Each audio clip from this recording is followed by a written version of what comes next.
Pascal, salut. Salut Joël. Dans nos explorations des lames, nous tombons sur le numéro 9, la lame 9, qui est un chiffre très symbolique pour moi.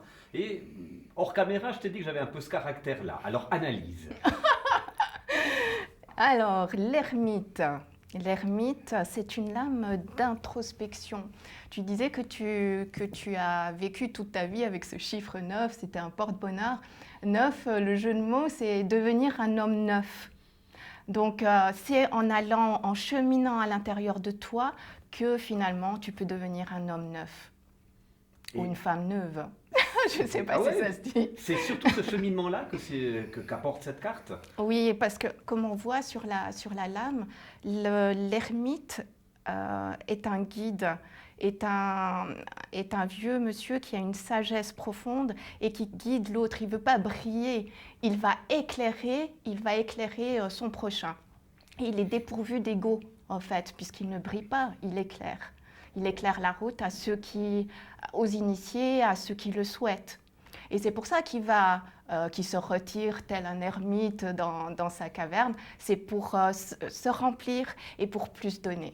Et je comprends tout à fait pourquoi tu as lié cette lame avec le livre Un alchimiste te raconte. Ce livre, il est génial. L'année passée, c'est celui que tu m'avais recommandé en disant si tu as un truc à lire cette année, c'est ça. Maintenant, il sort en livre de poche chez J'ai lu. Et c'est vrai que c'est fascinant parce qu'il met 15 ans pour créer cette fameuse pierre philosophale. Et quand il l'avale, je laisse aux gens le soin de découvrir ce qu'il va ressentir et ce qu'il va vivre et comment ça va le transformer. Et ce livre-là, toi aussi, t'as parlé au même titre que l'ermite? Ah, mais effectivement, l'ermite, c'est aussi l'archétype de l'alchimiste. Du chaman, du guide, du sage, etc. Toute la langue des oiseaux y est. Et dans le tarot, c'est pareil. Dans chaque lame, tu as la langue des oiseaux.